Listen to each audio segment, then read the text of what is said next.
Hello everyone. हम यहाँ पर सॉल्व कर रहे हैं डीएलएड एंट्रेंस एग्जाम जो कि 22 नवंबर को हुआ था, उसका मैथ पोर्शन। हालांकि इसकी आंसर की जो है वो ऑफिशियल आ चुकी है। अगर आपने वो चेक नहीं की है तो आप ऑफिशियली उसको डाउनलोड करिए और जाकर चेक करिए कि आपका स्कोर कितना आ रहा है, क्योंकि यहाँ से कट ऑफ भी डिसाइड होगी कि कितना कट ऑफ जा सकता है।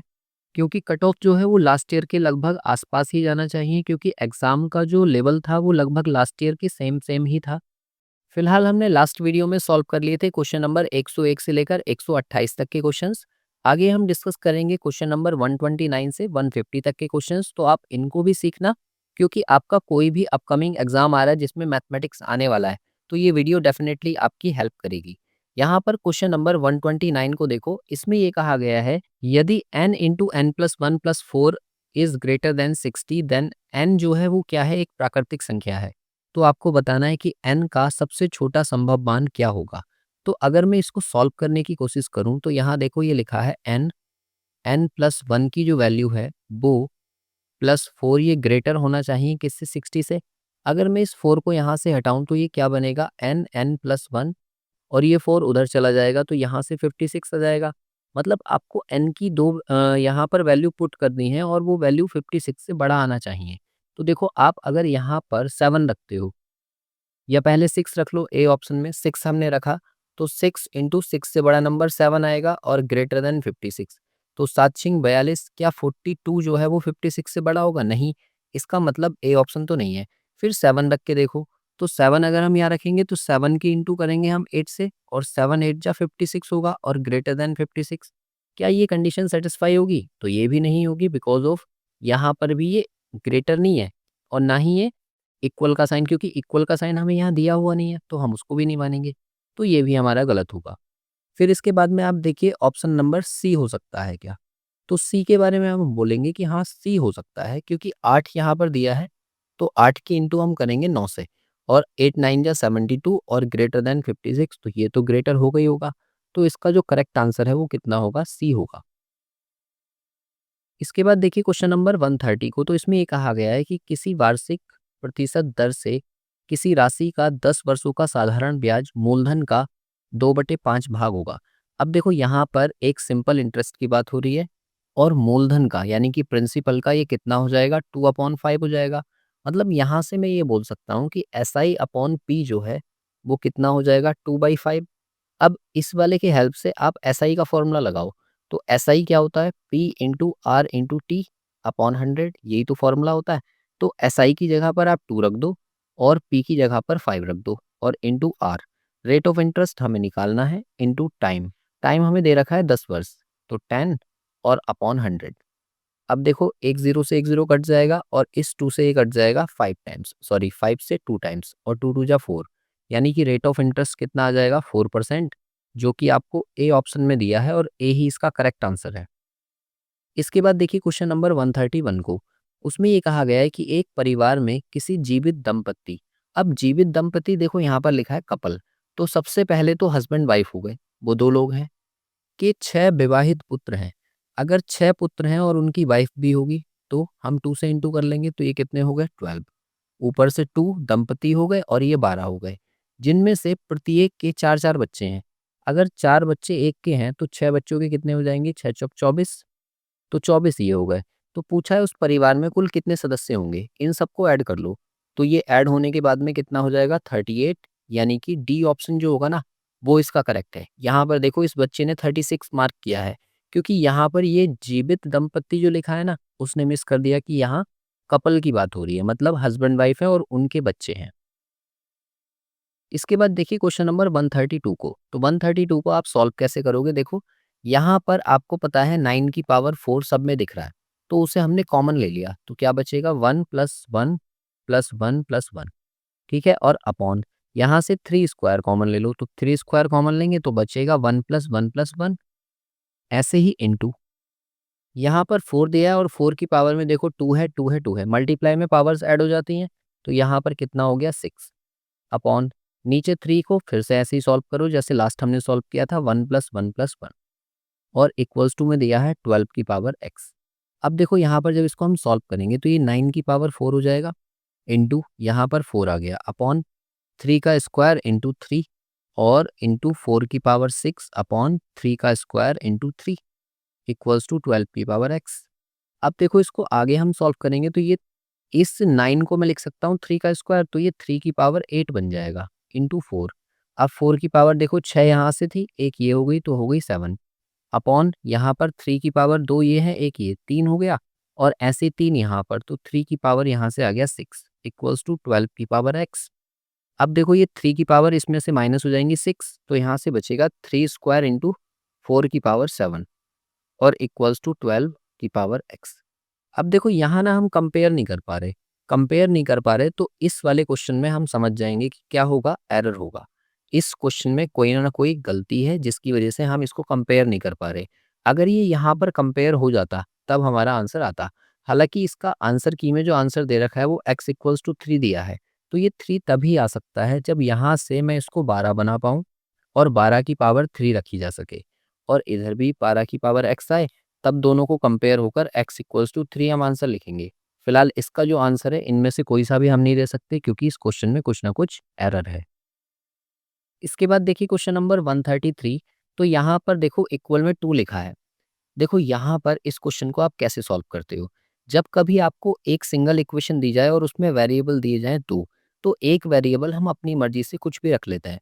तो यहाँ पर देखो ए और बी ना 1 सेटिस्फाई कर जाएंगे, 1/1 प्लस 1/1 इक्वल्स टू 2। 1 प्लस 1 2 ही तो होता है। तो आप यहाँ से ये कहो कि a बराबर 1 और b बराबर 1 इसमें सेटिस्फाई हो जाएंगे, और सेटिस्फाई हो जाएंगे तो 1 माइनस 1 कितना होता है 0, इसलिए a माइनस बी की वैल्यू भी कितनी होगी 0। मतलब ऑप्शन ए जो है वो इसका करेक्ट आंसर था। इसके बाद देखिए क्वेश्चन नंबर 134 को। तो देखो ऊपर लिखा है 137 का स्क्वायर, तो आप इससे सोचो कि ये ए स्क्वायर लिखा है, ऐसे ही ये बी स्क्वायर लिखा है तो प्लस बी स्क्वायर, और ये जो वैल्यू आएगी ना जब आप 137 की इंटू 133 से करोगे तो आएगी, यानी कि ये लिखा हुआ है प्लस ए बी और अपॉन में क्या दिया है ए क्यूब माइनस बी क्यूब।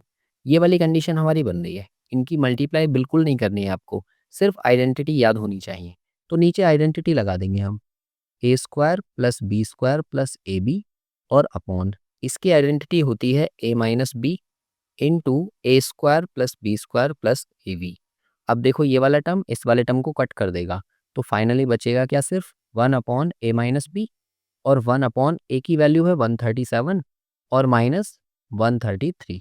तो ये वैल्यू कितनी आ गई 1/4, जो कि हमें सी ऑप्शन में दी है और सी ही इसका करेक्ट आंसर है। इसके बाद देखिए क्वेश्चन नंबर 135 से लेकर 36 के लिए क्या दिया गया है।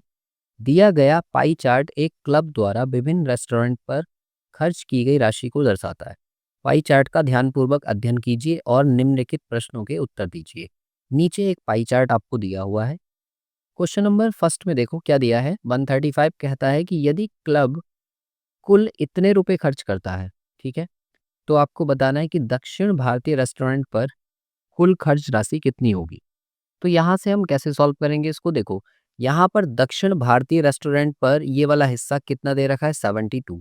तो इसका मतलब ये है कि 72 डिग्री एंगल बन रहा है, और कितने में से बन रहा है, ये यहाँ से लेकर यहाँ तक कंप्लीट एंगल जो बनता है वो 360 डिग्री का बनता है, तो अपॉन में 360 आएगा और इनटू कितना पैसा है यहाँ पर 1,50,000। ठीक है, तो इसकी हम इससे इंटू कर देंगे। अब 72 से इसको कट कर लो तो ये कट जाएगा 5 बार, और 5 से इसको कट कर दो ये कट जाएगा 3 बार। तो यानी कि यहाँ से जो हमारा आंसर आ जाएगा वो कितना आ जाएगा 30,000। मतलब ऑप्शन सी जो है वो करेक्ट है। इसके बाद देखिए क्वेश्चन नंबर 136 को। तो 136 में इसमें कहा है यदि क्लब ने चीनी रेस्टोरेंट पर इतना खर्च किया है तो बताओ क्लब द्वारा खर्च की गई कुल राशि कितनी होगी। अब देखो चीनी रेस्टोरेंट पर देखो कितना खर्च किया था इन्होंने, तो यहाँ 80% दिया हुआ है। अगर ये 80% दिया है तो आप ऐसे कहो कि जो 80% है कितने में से 360 में से, उतने यूनिट की वैल्यू आपको कितनी दे रखी है 20,000 दे रखी है। तो आपको टोटल कितना दे रखा है 360, तो आप यहाँ से 360 यूनिट की वैल्यू निकाल दो। तो वो कितनी आएगी, ये 20,000 यहाँ पर रहेगा, इनटू में जाएगा 360 और अपॉन में आ जाएगा 80।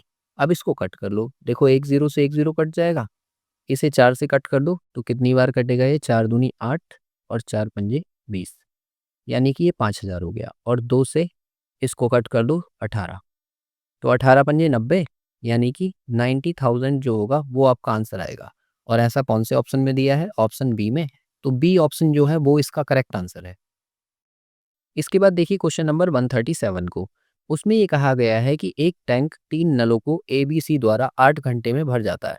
मतलब अगर ए, बी और सी तीनों को हम चला दें तो टैंक कितने घंटे में भरेगा? 8 घंटे में।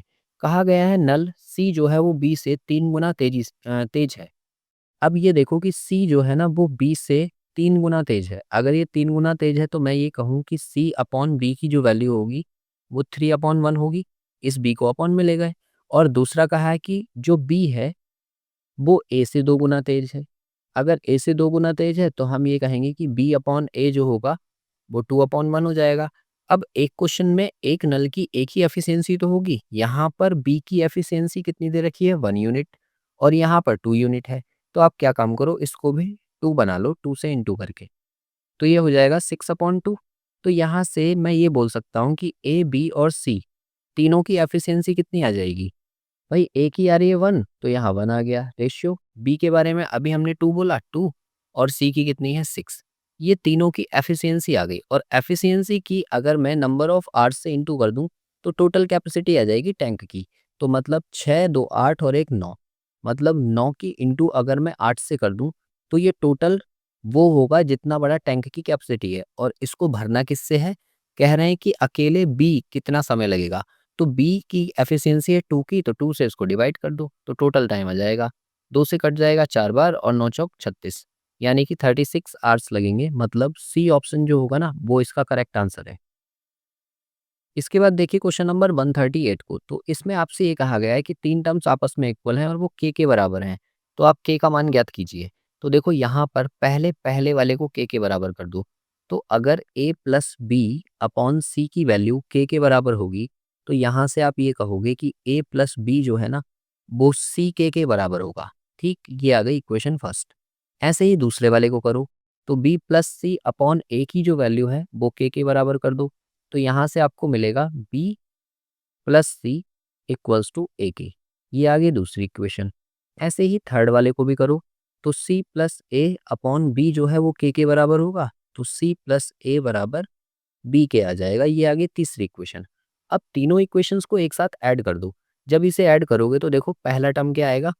a प्लस बी प्लस इधर का भी ऐड होगा तो b प्लस सी और प्लस ये भी ऐड होगा तो c प्लस ए और इक्वल्स टू यहाँ से सी के प्लस ए के और प्लस बी के। अब देखो राइट हैंड साइड में ना के कॉमन दिख रहा है तो क्या बचेगा? ए प्लस बी प्लस सी। और यहाँ से ये सारे टर्म्स 2 टाइम्स हो जाएंगे। देखो एक ये और ये दोनों 2a हो गया और यहाँ से 2b और यहाँ से 2c। तो मैंने 2 कॉमन ले लिया और ये मिला a plus B plus C. A plus B plus C से ये कैंसिल आउट हो जाएगा तो के बराबर कितना आएगा? 2। और वही मेरा आंसर है जो कि ऑप्शन डी में दिया हुआ है। इस तरह से आप 3 इक्वेशंस बना देंगे और तीनों इक्वेशंस को ऐड कर देंगे तो आपका फाइनल आंसर आ जाएगा। इसके बाद देखिए क्वेश्चन नंबर 139। इसमें ये कहा गया है कि चार अभाज्य संख्याओं को उनके परिणाम के आधार पर आरोही क्रम में लिखा गया है। आरोही क्रम मतलब बढ़ता हुआ क्रम। ऐसे मान लो कि एक संख्या मैंने x मान ली, दूसरी y, तीसरी z और चौथी t। और ये इनके बढ़ते हुए क्रम में है। मतलब ये सबसे छोटी, उससे बड़ी, उससे बड़ी, सबसे बड़ी। आगे कहा गया है कि प्रथम 3 का गुणनफल। तो मतलब आपको x into y into z दिया हुआ है और वो कितना है? 385। और फिर अंतिम 3 का गुणनफल। तो यहाँ से y into Z into T, ये हमें दिए हुए हैं दोनों और ये कितना है? 1001। अब यहाँ से आपसे पूछा है कि सबसे बड़ी अभाज्य संख्या क्या होगी? मतलब t की वैल्यू पूछी है। इन दोनों इक्वेशंस को एक दूसरे से डिवाइड कर दो। जैसे ही एक दूसरे से डिवाइड होंगी तो देखो y से y कट जाएगा, z से z। तो यहाँ से क्या बचेगा? x अपॉन टी बचेगा। और इक्वल्स टू इसको भी कट करो तो ये 11 से कट हो जाएंगे। 11 तिया 33, 11 पंजे 55 और 11 से ये कट जाएगा 91 टाइम्स। फिर से इसको काट लो, 7 से कट जाएगा ये तो 7 पंजे 35 और यहाँ से 13। मतलब x अपॉन टी जो आ गया वो 5/13 आ गया। अब देखो हमें ये पता है हमने क्या निकालना था? टी की वैल्यू। और टी के आगे क्या लिखा है? 13। क्या 13 हमें ऑप्शन में दिख रहा है? बी। तो इसका मतलब बी ऑप्शन जो है ना वो इसका करेक्ट आंसर है। इसके बाद देखिए क्वेश्चन नंबर 140। उसमें ये कहा गया है कि रमेश 10 किलोमीटर प्रति घंटे की गति से चल रहा है। और प्रत्येक किलोमीटर चलने के बाद वह 5 मिनट आराम करता है, तो रमेश द्वारा 5 किलोमीटर की दूरी तय करने में कितना समय लगेगा। तो आप ऐसे सोचो, यहाँ से रमेश चला, पहले 1 किलोमीटर चलेगा, फिर रुकेगा, फिर 1 किलोमीटर, फिर 1 किलोमीटर, फिर 1 किलोमीटर और फिर 1 किलोमीटर। आप ये देखो कि 1, 2, 3, 4, 5, 5 ही किलोमीटर तो उसको चलना है, ठीक है। अब इसके बाद ये देखो कि 10 किलोमीटर प्रति घंटे की चाल से चल रहा है, तो स्पीड कितनी होगी उसकी? 10 किलोमीटर पर आवर। और टाइम टाइम हमें निकालना है, तो स्पीड बराबर क्या होता है? डिस्टेंस अपॉन टाइम होता है। तो यहाँ से टाइम बराबर हम डिस्टेंस अपॉन स्पीड लिख सकते हैं। अब डिस्टेंस उसे कितनी चलनी है? 5 किलोमीटर, और टाइम सॉरी स्पीड कितनी है उसकी? 10। तो यहाँ से इसको हमने कट कर लिया, तो ये आ गया 1/2 आवर, मतलब आधा घंटा। आधे घंटे का मतलब क्या है? 30 मिनट। तो यहाँ से 30 मिनट आ गए प्लस। ये वो टाइम है जब वो बिना रुके जाता है, लेकिन हमसे क्या कहा गया है कि वो 5 मिनट का गैप ले रहा है हर 1 किलोमीटर चलने के बाद। तो देखो रमेश जो है पहले यहाँ से यहाँ तक गया होगा, पहला पॉइंट ये होगा जहाँ उसने 5 मिनट रेस्ट किया। फिर इसके बाद चला, फिर 5 मिनट रेस्ट किया, फिर इसके बाद में फिर 5 मिनट, और फिर इसके बाद में फिर 5 मिनट। जब वो एंड डेस्टिनेशन पर पहुँच जाएगा, तो फिर उसका 5 मिनट का रेस्ट हम नहीं काउंट करेंगे। तो टोटल उसने कितने मिनट रेस्ट लिया? 5, 5, 10, 15 और 5, 20। ये 20 मिनट्स उसमें और ऐड कर दो, तो टोटल कितना आ गया? 50 मिनट, यानी कि सी ऑप्शन जो होगा ना, वो इसका करेक्ट आंसर होगा। इसके बाद देखिए 141, इसमें आपको कहा है कि रूट 60 लिखा है, तो रूट 60 को मैं लिख सकता हूँ 2 रूट 15, ठीक है। ऐसे ही प्लस 15 रूट में आपको ऑलरेडी दिया है, ये दिया है 135, तो इसको मैं लिख सकता हूँ माइनस के 3 रूट 15, और इक्वल्स टू इधर दिया है रूट एक्स। ये कहाँ से मैंने निकाले हैं? जैसे 60 है, तो 60 को आप फैक्टराइज कर लो, तो ये 2 से कट गया कितनी बार? 30 टाइम्स। फिर 2 से कट कर दो, 15 आ गया। फिर 3 से कट कर दो, 5 आ गया, और फिर 5 से कट कर दो, 1। जिसका पेयर बन जाता है उसे एक बार लिख लो, और जिसका पेयर नहीं बना वो रूट में ऐसे ही रहेगा 3 इंटू 5। तो ये आ गया 2 रूट 15, ठीक है। अब देखो यहाँ से रूट वाले टर्म्स आपस में सॉल्व करो, ये दोनों तो प्लस हो जाएंगे, तो 3 रूट 15 आएगा, और minus 3 root 15 equals to root x. Root 3 ये वाले दोनों टर्म्स कट जाएंगे, तो इधर बचेगा 0 इक्वल्स टू रूट एक्स। तो एक्स की वैल्यू कितनी आ गई? 0, जो कि हमें ऑप्शन ए में दी है, और ए ही इसका करेक्ट आंसर है। इसके बाद देखिए क्वेश्चन नंबर 142, उसमें ये कहा गया है कि दो संख्याओं का अनुपात 7:5 है तथा उनके घनों का अंतर इतना है, तो दोनों संख्याओं का योग ज्ञात कीजिए। देखो यहाँ से आपको क्या करना है, पहला नंबर सपोज मैंने 7x माना और दूसरा नंबर 5x माना, तो ये कह रहे हैं इसका भी क्यूब कर दो और इसका भी क्यूब कर दो, और दोनों को माइनस करके उसके बराबर में रख दो 5886। अब देखो आपको पता है 7 का क्यूब होता है 343, और यहाँ से एक्स क्यूब आएगा, माइनस 5 का क्यूब हो गया 125 एक्स क्यूब। इन दोनों को अगर मैं माइनस कर लूँ, तो माइनस करने के बाद 218 आ जाएगा, 218 एक्स क्यूब। और ये किसके बराबर है? 5886 के बराबर है। तो आप यहाँ से ना एक्स क्यूब की वैल्यू निकालो, तो ये हो जाएगा 5886 अपॉन 218, और इससे इसको कट करोगे तो ये 27 टाइम्स कट हो जाएगा। मतलब एक्स क्यूब की वैल्यू अगर 27 है, तो एक्स बराबर कितना होगा? 3, क्योंकि ये 3 का क्यूब है, तो x की वैल्यू 3 आ गई। अब आपसे पूछा गया है, दोनों संख्याओं का योग पूछा है। पहली संख्या हमने 7x मानी थी, दूसरी 5x, दोनों को ऐड कर लिया तो ये 12x बन गया। मतलब आपको सिर्फ x की वैल्यू भरनी है, और 12 तिया 36, यानी कि सी ऑप्शन जो होगा वो इसका करेक्ट आंसर है। इसके बाद देखिए क्वेश्चन नंबर 143 को। 143 में आपसे कहा गया है कि वह छोटी से छोटी संख्या ज्ञात कीजिए जिसको इस नंबर में जोड़ा जाए तो वो पूर्ण वर्ग संख्या बन जाए। आपको ये पता है कि 232 से जस्ट अगला जो स्क्वायर नंबर होता है वो होता है 256, और ये किसका होता है? 16 का स्क्वायर। तो आप ये देखो कि इसके और इसके बीच में कितने का अंतर है? 24 का। मतलब 24 ही वो नंबर होगा जिसे ऐड करने के बाद में नेक्स्ट परफेक्ट स्क्वायर नंबर आपको मिल जाएगा। तो सी ही इसका करेक्ट आंसर है। इसके बाद में देखिए 144, उसमें ये कहा गया है कि एक नियमित बहुभुज की भुजाओं की संख्या ज्ञात कीजिए जिसके प्रत्येक बाह्य कोण की माप 45 डिग्री है। तो अगर हमें बाह्य कोण निकालना होता है ना, तो 360 को n से डिवाइड कर देते हैं। n क्या है? नंबर ऑफ साइड्स, और ये हमें कितना दिया है? 45 डिग्री। तो आप यहाँ से n निकाल सकते हो, 360/45 और इससे ये कट जाएगा 8 बार, यानी कि सी ऑप्शन जो होगा ना वो इसका करेक्ट आंसर है। इसके बाद देखिए 145, इसमें ये कहा गया है कि ये जो नंबर दिया है कि विस्तार में इकाई का अंक क्या होगा। तो देखो जब भी यूनिट प्लेस 7 हो, उसका अगर मुझे इकाई का अंक निकालना है तो जो पावर दी हुई है ना 754, इसे 4 से भाग करो और 4 से भी पूरा भाग नहीं करना है, सिर्फ लास्ट की 2 डिजिट। तो आपको पता है कि 52 पूरा पूरा कट जाएगा, तो जितना रिमाइंडर बचा, रिमाइंडर कितना बचेगा 2, वो इसकी पावर में लगा दो। तो 7 7 जा 49 और 49 का यूनिट प्लेस कितना है 9, तो मतलब डी ही इसका करेक्ट आंसर है।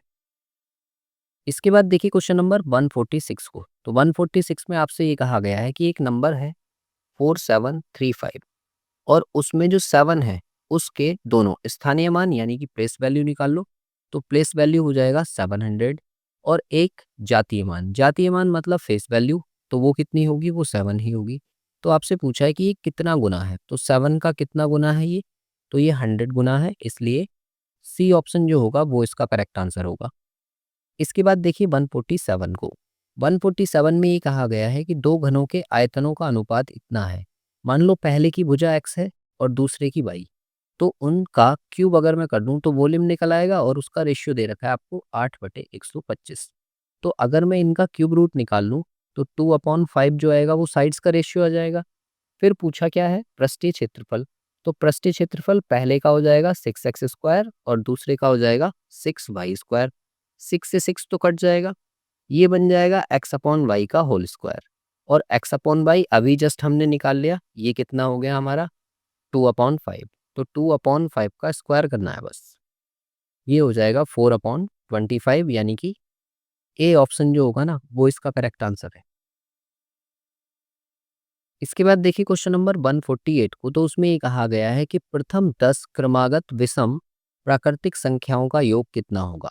तो देखो प्रथम 10 विषम कौन सी होंगी, 1 3 5 7, इस तरीके से जो नंबर होंगे। तो आपको कुछ नहीं करना है, सिर्फ ये याद रखना है कि अगर विषम संख्याओं का हम योग निकाल रहे हैं तो वो n² होता है और n मतलब 10, क्योंकि हमसे 10 संख्याओं का पूछा है तो 10 का स्क्वायर कितना होगा 100, मतलब बी ऑप्शन जो है वो इसका करेक्ट है। अगर यहाँ पर विषम की जगह सम होता तो हमारा फॉर्मूला होता n+1/2। इसकी हेल्प से आप इसे सॉल्व कर सकते हो। इसके बाद देखिए क्वेश्चन नंबर 149 को।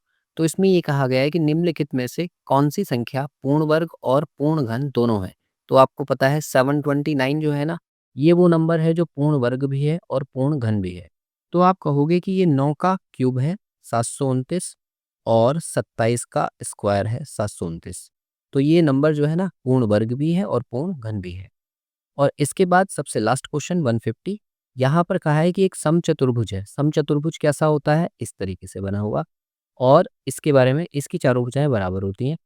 इसके बारे में कहा है कि इसका एरिया कितना है 240 और साथ ही साथ बोला है इसका एक विकर्ण इतना है। तो इसका जब एरिया निकालते हैं, अगर ये D1 है और ये वाला विकर्ण D2 है तो इसका एरिया आता है हाफ D1 D2। एरिया हम निकालेंगे हाफ D1 D2 से। तो ये 240 हमें दिया हुआ है और 1/2 इंटू D1 की वैल्यू दे रखी है 16 और D2 हमसे निकलवाया है। तो 2 से इसको कट करो 8 बार और 8 से इसको कट करो 30 बार, यानी कि D2 कितना आ जाएगा 30 सेंटीमीटर, जो कि सी ऑप्शन में आपको दिया हुआ है और सी ही इसका करेक्ट आंसर है। आई होप सभी क्वेश्चंस आपको समझ में आए होंगे। मैंने यहाँ पर रीजनिंग और मैथ दोनों के पोर्शंस आपको करा दिए हैं। किसी क्वेश्चन में अगर आपका कोई डाउट रह गया तो आप कमेंट कर सकते हैं। जहाँ तक मैं बात करूँ कट ऑफ की, तो कट ऑफ में मैं आपको बताऊँ लास्ट ईयर जनरल की जो मेरिट गई थी 150 के आसपास गई थी। तो आप ऐसे मान के चलो कि अगर आप जनरल कैटेगरी में आ रहे हो साइंस ग्रुप से, ठीक है, तो साइंस ग्रुप की मेरिट 155 प्लस आनी चाहिए। अगर आपका स्कोर इतना बन रहा है तो लगभग आप सेफ में ही हो। और अगर आप शेड्यूल कास्ट में आते हो तो इसकी भी मेरिट ज़्यादा डाउन तो नहीं जाएगी, 140 के आसपास जाएगी। तो आप ऐसे मान के चलो 140 प्लस यहाँ पर जाने वाली है। ये साइंस के लिए बोल रहा हूँ मैं, ठीक है, साइंस स्टूडेंट के लिए ये है। और अगर आप आर्ट्स से हैं तो आर्ट में थोड़ा सा 10-10 अंतर का इसमें अंतर आ जाएगा। मतलब अगर आप जर्नल के हैं तो 150 तो मान के चलो ही चलो, है ना। और अगर आप शेड्यूल कास्ट में हैं तो 130 के आसपास इसकी मेरिट रहनी चाहिए। लेकिन कोई दिक्कत नहीं, अगर आपका इतना स्कोर है तो आप बिल्कुल सेफ जोन में हैं। नहीं तो फिर भी आप ट्राई करना। ट्राई का मतलब ये है कि देखो लास्ट ईयर भी जो है ना डीएलएड के लिए डाइट ने एक वेटिंग लिस्ट दी थी। तो आप पहले फर्स्ट काउंसलिंग में वेट करो, फर्स्ट काउंसलिंग होने के बाद में देखना, हो सकता है अगर फर्स्ट काउंसलिंग में आपका नहीं भी हुआ तो वेटिंग लिस्ट का ज़रूर से ज़रूर वेट करना, वेटिंग लिस्ट में आपका नाम आ जाएगा। फिलहाल के लिए इतना ही रखते हैं, बाकी आप कमेंट करके बताओ आपका स्कोर कितना था? अगर किसी का कोई क्वेश्चन है तो आप नीचे कमेंट कर सकते हैं। मिलते हैं इससे नेक्स्ट वीडियो में।